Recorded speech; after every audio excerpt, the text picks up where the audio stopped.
مکھی کی وجہ سے ایک آدمی جہنم میں چلا گیا۔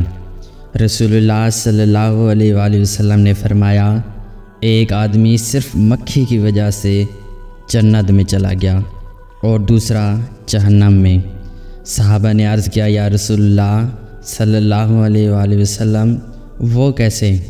نبی اکرم صلی اللہ علیہ وآلہ وسلم نے فرمایا، دو آدمی ایک قبیلے کے پاس سے گزرے۔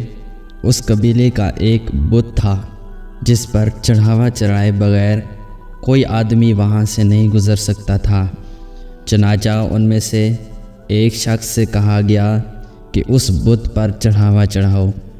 اس نے کہا کہ میرے پاس ایسی کوئی چیز نہیں۔ قبیلے کے لوگوں نے کہا، تمہیں چڑھاوا ضرور چڑھانا ہوگا، خواہ مکھی ہی پکڑ کر چڑھاؤ۔ مسافر نے مکھی پکڑی اور بت کی نظر کر دی۔ لوگوں نے اسے جانے دیا، چنانچہ وہ اس چڑھاوے کی وجہ سے جہنم میں چلا گیا۔ قبیلے کے لوگوں نے دوسرے آدمی سے کہا کہ تم بھی کوئی چیز بت کی نظر کرو۔ اس نے کہا، میں اللہ تعالیٰ عز و جل کے علاوہ کسی دوسرے کے نام کا چڑھاوا نہیں چڑھاؤں گا۔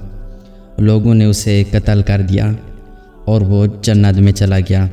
اگر پسند آئی ہے تو پلیز لائک لازمی کر دینا۔